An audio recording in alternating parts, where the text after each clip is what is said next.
dados mostram que muitas mulheres acabam perdendo oportunidades profissionais e também o seu trabalho por se tornar mãe. Ao mesmo tempo, as empresas perdem talentos engajados e comprometidos ao continuar com essa situação instalada. É verdade, nós tivemos avanços nos últimos anos, principalmente nos últimos 5. Mas ainda tem muita coisa para a gente entender que tá ideal para quem é mãe ocupar o mercado de trabalho. Com a gente no episódio hoje do Futuro do RH, aqui em parceria com a Piuí, é sobre isso. Eu sou Lígia Zottini, pesquisadora de cenários futuros, fundadora do Voices e co-realizadora desse Futuro do RH aqui com a Piuí. Estou hoje aqui com uma querida, uma amiga, que não é de muitas vidas, mas parece, né, Mari? Marina Vertuli, ela é a base, a gente tem que dizer que eu sou mãe da Belle, ela é mãe de Gael e Ian, mas ademais disso, é uma pessoa potente, que está envolvida na sua história de vida com comunicação, nos principais meios que vocês conhecem e em todos os meios que vocês não conhecem, que hoje faz parte de um lugar que eu tenho reverência, que é a comunidade da Bitumana. Então, seja muito bem-vinda. Obrigada. Tô emocionada de estar a Lígia Zottini, gente, desculpa. Não é, tá?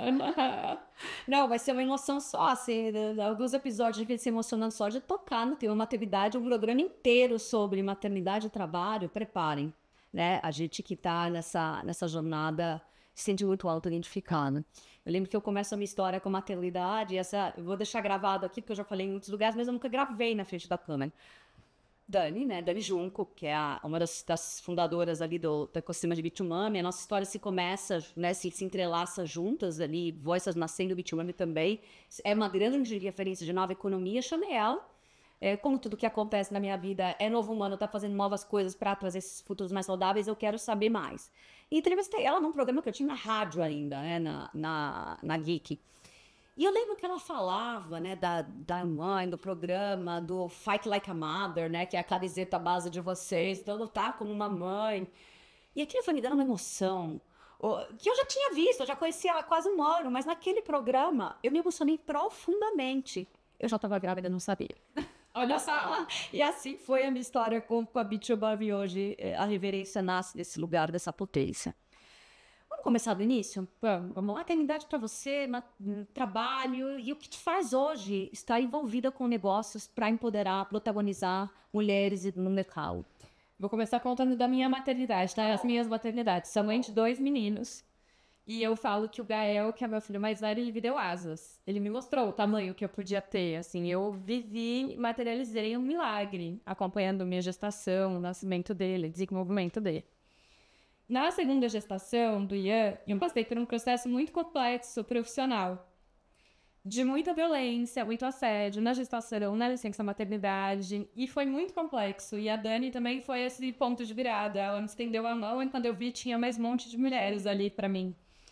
Então eu também me emociono muito de falar isso, de fazer parte desse lugar.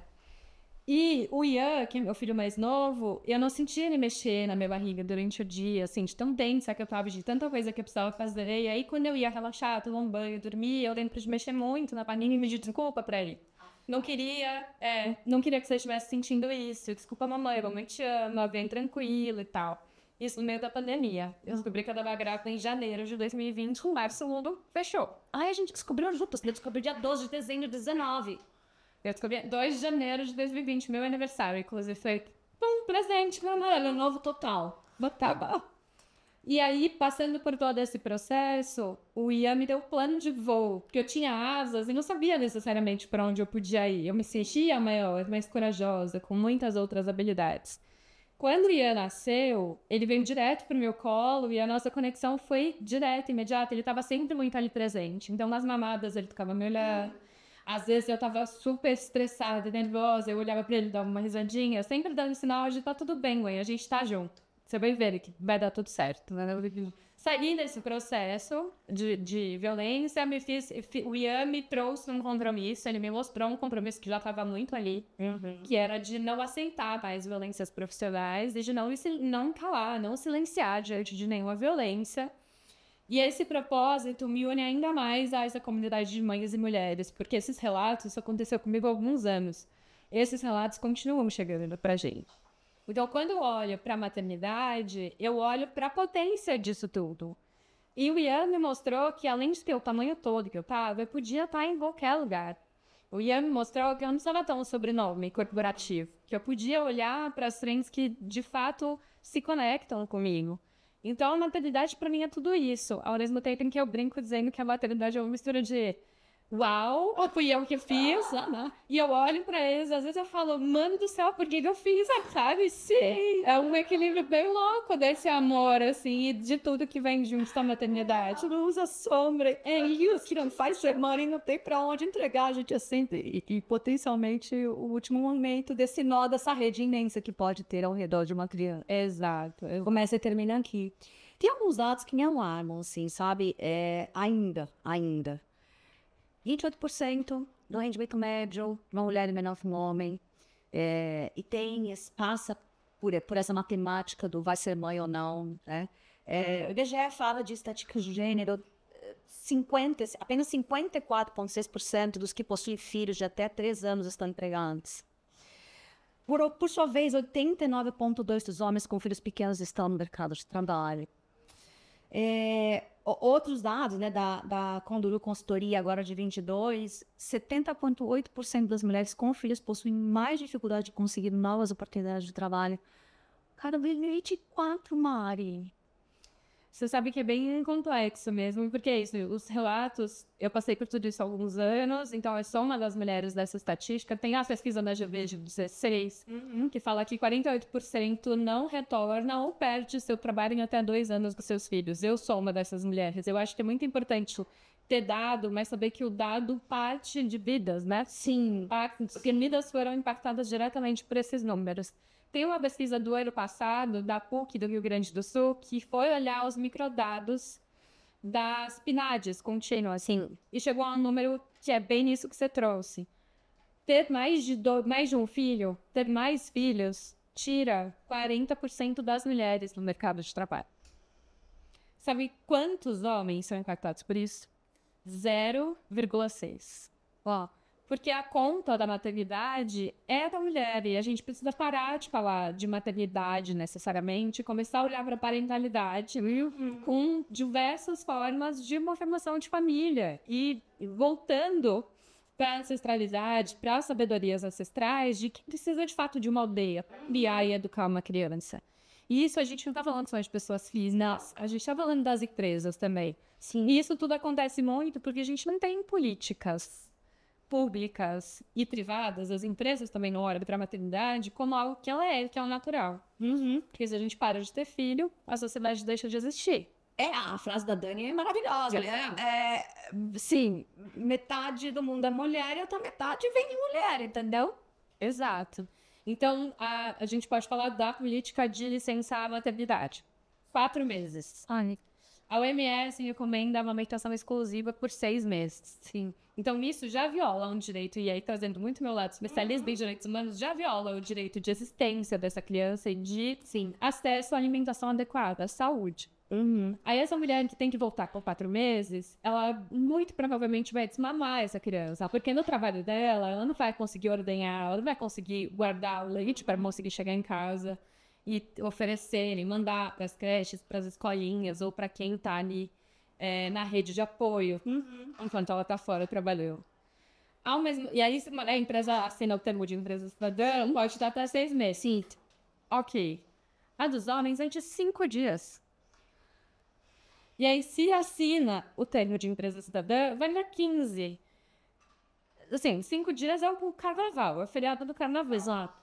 Como que você cria vínculo e traz a responsabilidade compartilhada dessas duas pessoas que colocaram essas crianças no mundo? Isso porque a gente está falando aqui de um casal heteronormativo, né? Porque os casais homoafetivos, são 2 mulheres, uma tira licença maternidade porque e a outra trabalha atrás, ou tira 1 mês, porque aí, emenda férias. Mas a gente precisa olhar para isso de outra forma, porque a gente precisa entender, e assim, tem muitas mães solo também, que é uma outra realidade. Mas a gente precisa entender a necessidade de olhar para essa criança, olhar para a chegada dessa criança na família, independente se foi de uma gestação ou se veio por adoção, olhar para a chegada como um momento crucial para o desenvolvimento dela. Sim. E não violar o direito. Porque a gente já nasce com o direito violado. Não, mas tem alguns vídeos, né, de TikTok, Instagram, que é ótimo, porque eles mostram toda. Você falou uma incompatibilidade. Olha, é ideal, a lei pede, as melhores práticas pedem 6 meses, eu tenho que voltar com o parto.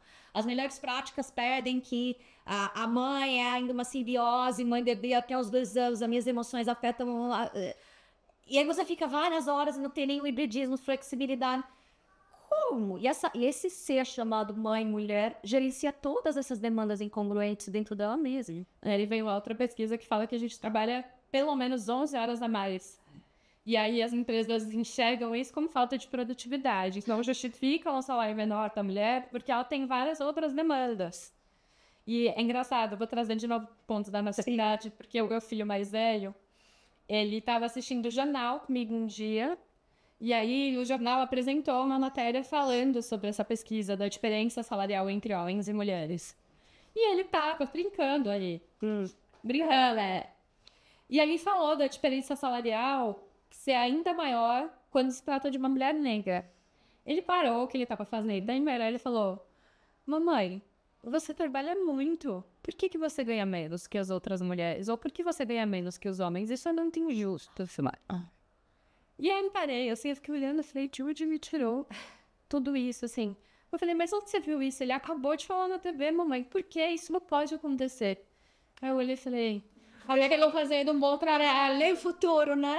Acho que eu tô fazendo um bom trabalho de te dar as ferramentas e os instrumentos para que ele consiga fazer esses entendimentos. Porque para ele vai ser mais fácil de chegar no cargo de liderança do que é para mim. Com certeza. Espero que ele tome as melhores decisões. É para isso que a gente está aqui, né? Fazendo toda essa jornada. Exato. Eu falei rapidamente no episódio do Burnout sobre todas as linhas, né, de seis que estão nascendo hoje, do respeito. Então, os movimentos de diversidade, de equidade, de inclusão, de autonomia, cruzam com as novas práticas de criação de humanos, as neurocompatíveis, as respeitosas, as positivas. Eu acho que isso junto, né, ainda uma bolha da bolha dos privilegiados, mas eu quero crer que parte desses vão ter o privilégio de chegar mais rápido nas posições de liderança, que você está comentando aqui, e a partir desse novo repertório, menos egocentrado, menos para si e mais, né, protagonista nesse social, é que a gente vai acelerar algumas coisas. Porque quem vai contar o gap? Que tem 110 anos de mulheres e homens, e se for uma mulher preta, ele chega a quase 150 anos. Quem vai contar para seus filhos, minhas filhas e as filhas de todo mundo que tem um gap hoje dessa natureza, né, de idade? Então, é um desafio nosso enquanto sociedade. Eu costumo dizer que nas aulas que eu dou, nos lugares que eu tô, assim, que a gente olha para esses dados das lacunas todas que existem e a gente vem de um histórico muito recente de democracia, de direitos igualitários e com muitas pessoas que estão nesses espaços de tomada de decisão que não têm a menor ideia da vida que a gente tem como mulher, como mãe, como população negra. A gente não tem essas pessoas, não tem essa representação. E se eu olhar para esses dados e falar, bom, eu não vou ver isso, os meus filhos não vão ver isso, deixa para lá, esse buraco aumenta. Vai andando, né? Eu sei de 10 anos a partir de agora, depois a partir do ano que vem, depois não muda, né? Então você tem a mínima esperança de que talvez os meus netos, se eu tiver netos, ou os netos dessa geração que a gente tá, possam viver numa sociedade melhor, eu vou continuar a fazer o que eu tô fazendo. É isso. A gente gosta de acreditar que esses novos humanos, né, parte do que eu trabalho aqui, que eu quero trabalhar muito nesses próximos momentos, é tentar entender quem são, né?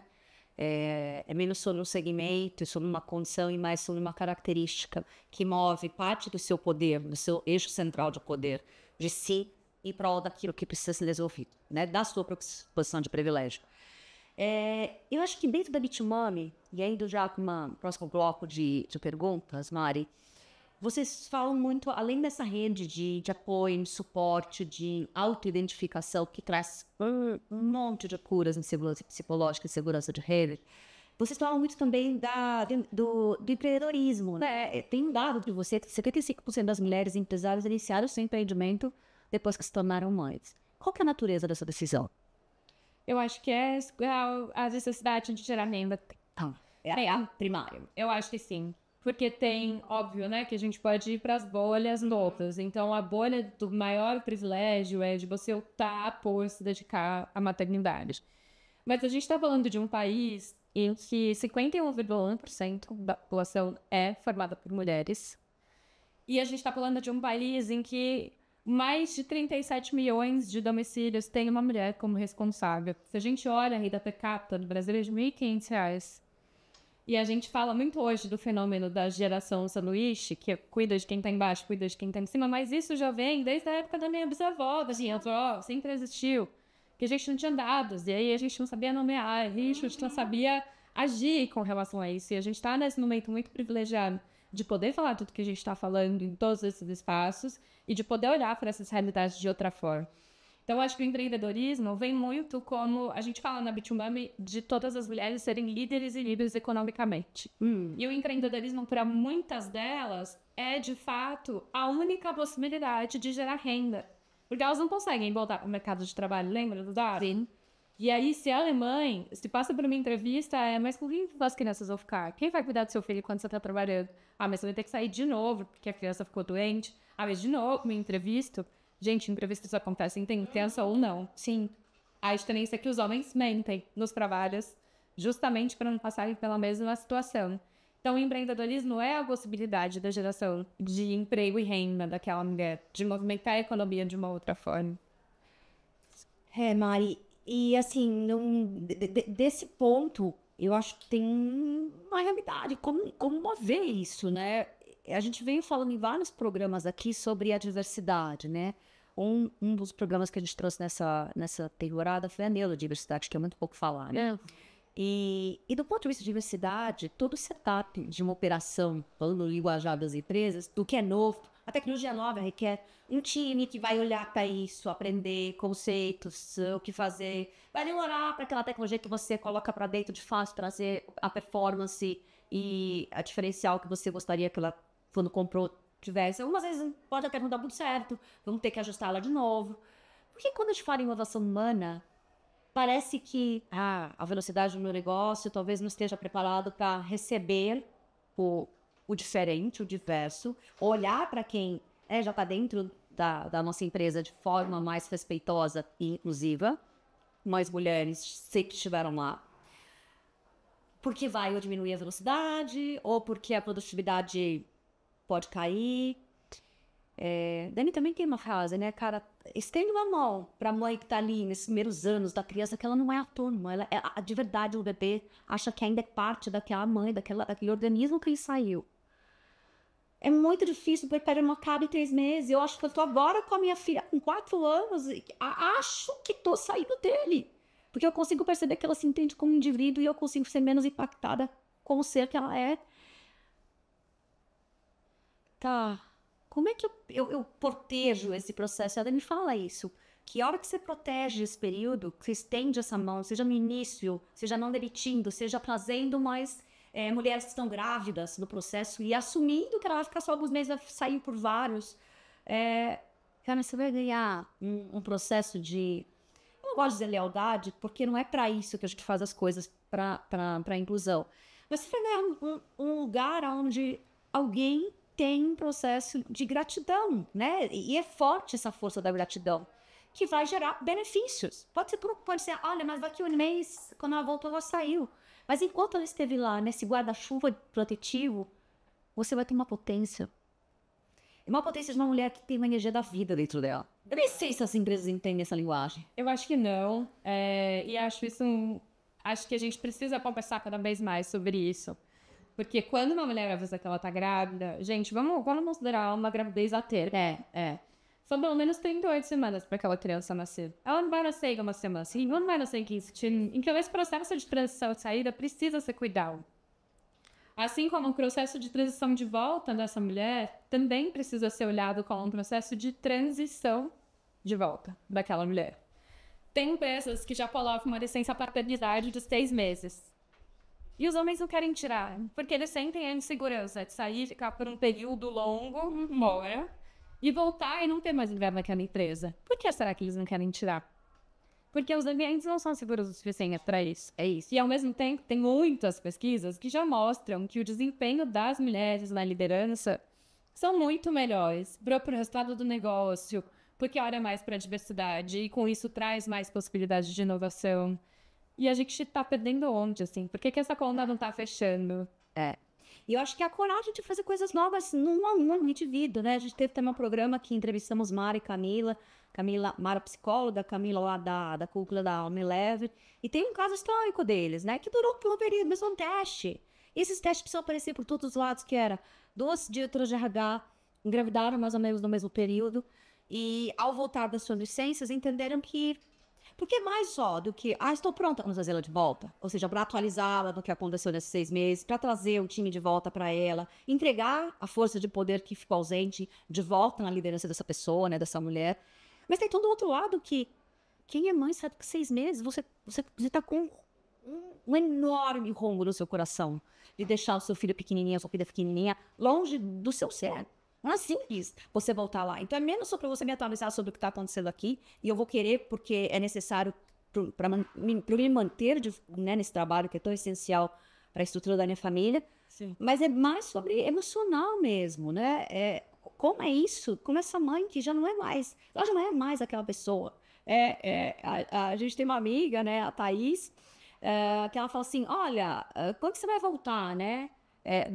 Da maternidade. Voltar da onde? Eu não sou mais a mesma pessoa, eu não tenho de onde eu vou voltar. Eu estou me recolocando. E eu acho que é muito importante as empresas começarem a entender. E aí o caso da Unilever é esse. Eles falam, então tá, vamos fazer um role, né, uma posição da empresa que vai ser liderada por 2 diretoras. Já que os 6 meses não foi o suficiente para vocês, vamos fazer então que a primeira diretora de RH, na mesma posição, a mesma diretoria, fique na segunda e na terça, 4 assim voltava, passava o bastão da semana, quinta e sexta, a outra terminal. E assim foi por um período próximo dos 2 anos da criança, pelo que entendi de cada uma. É menos sobre diminuir a jornada de trabalho, também, mas é sobre novas formas de entender como é que compartilhar o poder, como é que estar mais segura psicologicamente. Foi uma tentativa.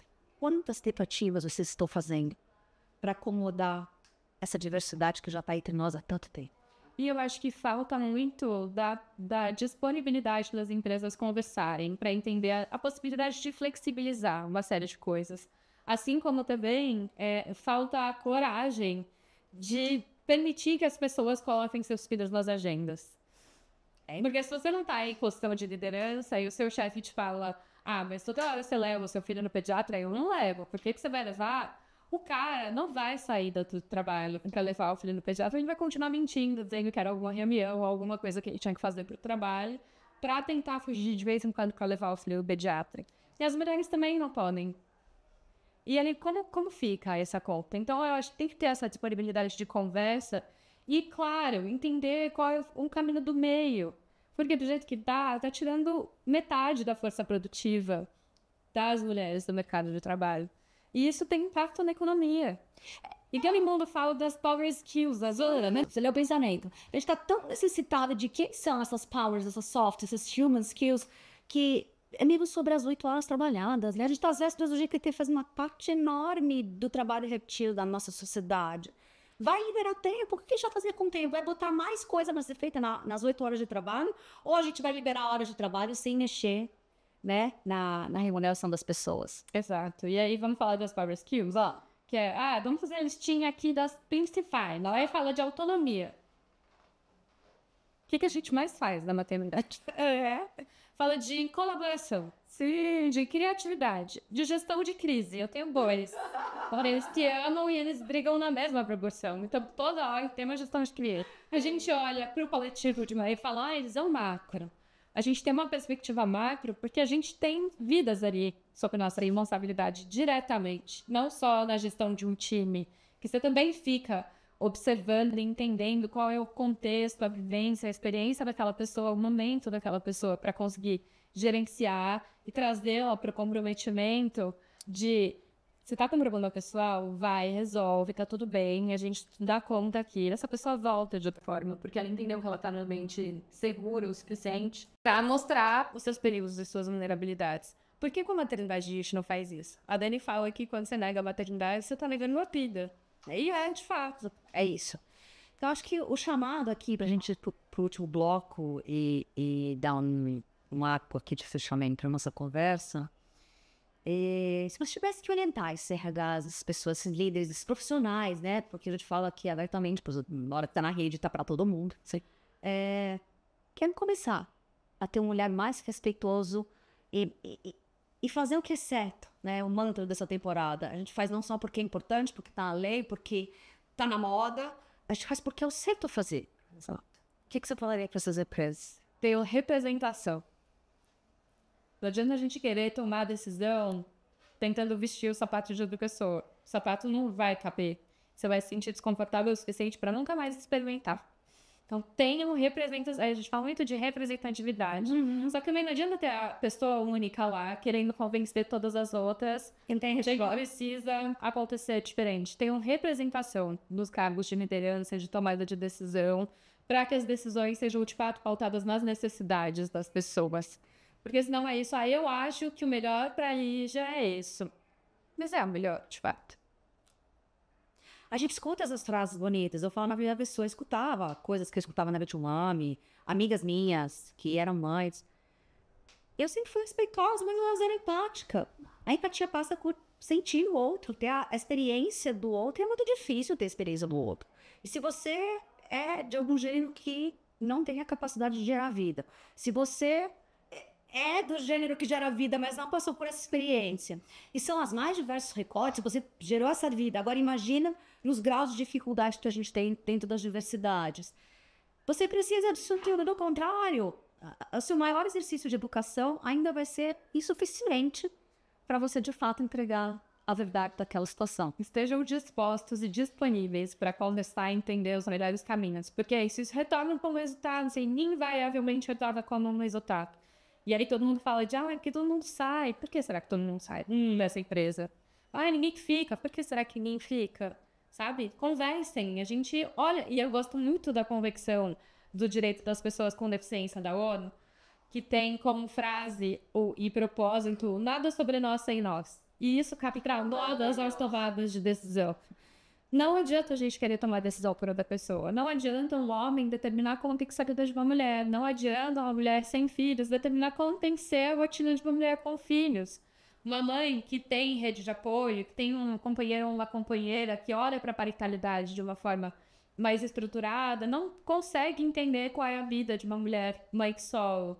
Tem todas as racializações também, né? As minorizações das populações. Então, a gente precisa ter representação nesses espaços, porque isso traz inovação também. Tá todo mundo olhando para a inovação. Não tem inovação se na mesma sala tiverem os mesmos perfis de pessoas, mesmas vivências, mesmas características, mesmas experiências. Não sai nada novo. Não sai. E é menos a inovação que a gente está acostumada das máquinas, né? Que traz algum processo facilitado.